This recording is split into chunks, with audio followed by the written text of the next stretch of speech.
Торжественно открылся обновленный Дом юстиции в столице. Теперь юристы и сотрудники пробации продолжат свою работу в совершенно новых условиях. Здание прошло полный капитальный ремонт. Обновлен фасад, внутренние помещения, кабинеты и залы приема граждан. Это Дом юстиции для города Бишкек, самый большой в стране. И также, можно сказать, Дом пробации для города Бишкек. И в этих двух учреждениях созданы все условия, чтобы граждане и горожане получали все юридические госуслуги, строили все взаимодействие с пробацией или с юстицией в одном месте. Это госнотариусы, это ведомственные архивы, это все сотрудники пробации, мониторинговые центры и так далее.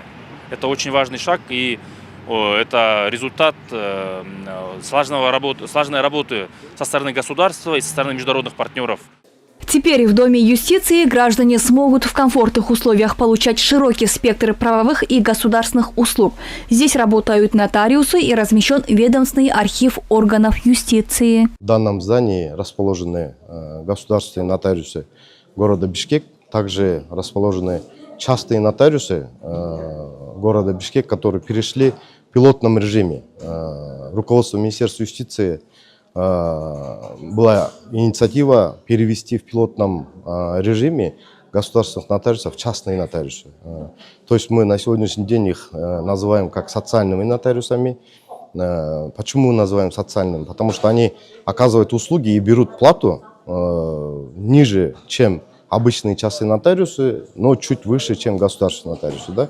В обновленном Доме юстиции расположен департамент пробации. Здесь сотрудники занимаются социальной реабилитацией и адаптацией осужденных. Департамент работает с людьми, в отношении которых суд применил пробацию для исправления.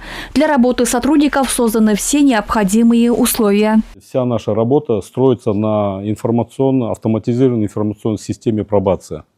Это уже новая система. До этого 5 лет мы работали на первой платформе. Сейчас вот мы 1 год уже работаем на второй платформе. Это одна из ведущих информационных систем в Кыргызстане среди государственных служб. Вот. Полностью мы интегрированы, наша система интегрирована в единый реестр преступлений, ВЕРП. Также мы связаны с серверами через Түндүк. В департаменте есть все возможности для оказания помощи клиентам пробации в социальной адаптации, коррекции поведения и решения бытовых проблем, благодаря чему число людей, находящихся в тюрьмах, сократилось более чем на 20%.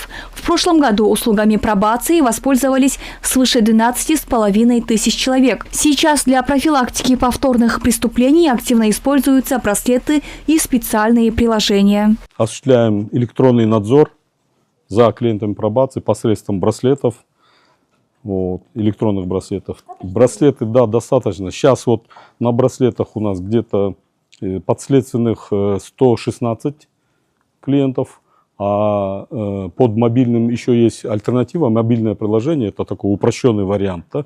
Чтобы браслет не надевать, мы закачиваем мобильное приложение в его телефон, мобильный телефон.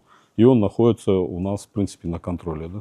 Глава Минюста отмечает, что обновление здания – это часть программы по улучшению инфраструктуры системы юстиции. Это также результат многолетнего партнерства с Европейским Союзом и Управлением ООН.